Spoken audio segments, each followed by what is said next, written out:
తుమ్మల గారు నిజంగానే వారు బాధపడడానికి కారణాలు వేరే ఉన్నాయి, వేరే సందర్భంలో చెప్తాను నేను. కానీ రేపు చెప్పండి తుమ్మల గారు అదే నోటితోని వాస్తవానికి ఇది కేసీఆర్ కృషి, కేసీఆర్ కష్టమే, ఇవో కేసీఆర్ కష్ట ఫలితం, ఇగో నీళ్ళు మనం బయట చూసినామని చెప్పండి. ఆడ మీ విజ్ఞతను ప్రదర్శించండి.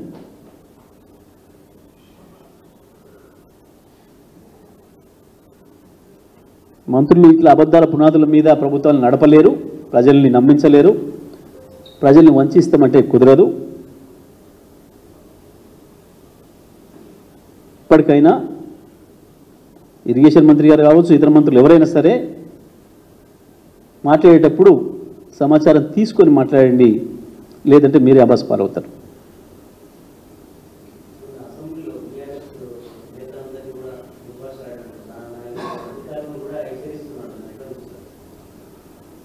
ఆయన ఇట్లా మాట్లాడకపోతే నాగేంద్ర గాడు కదా, ఇట్లా మాట్లాడితేనే నాగేంద్ర అంటారు. ఆయన గురించి ఏం మాట్లాడలేరు, ప్రజలందరికీ తెలుసు. ఏమంటారు వాటిని? అవి నేనంటే బాగుండదు ఇప్పుడు వ్యక్తిగతమైనవి, కానీ అన్నీ వారికి తగులుతాయి రిటర్లో తప్ప. ఇటువంటివి రాజకీయాల్లోకి వచ్చినాక అంత అహంకారం పనికిరాదు.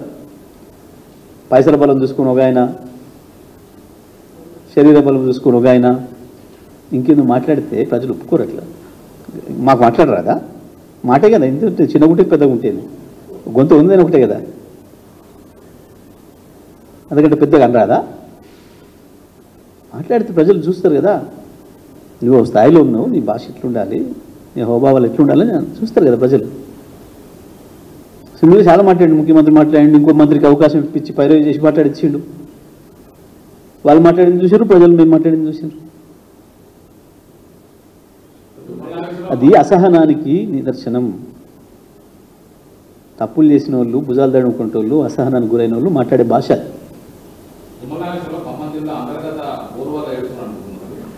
నేను మరోసారి చెప్తాను కదా, మంచిగా ఎన్నెన్ని ఉన్నాయో బాధలు, ఎక్కడెక్కడి నుంచి ఉన్నాయో, పాపం ఎక్కడ ఉండాల్సిన ఎక్కడున్నా అనే బాధ ఉందో ఏముందో చాలా ఉన్నాయి.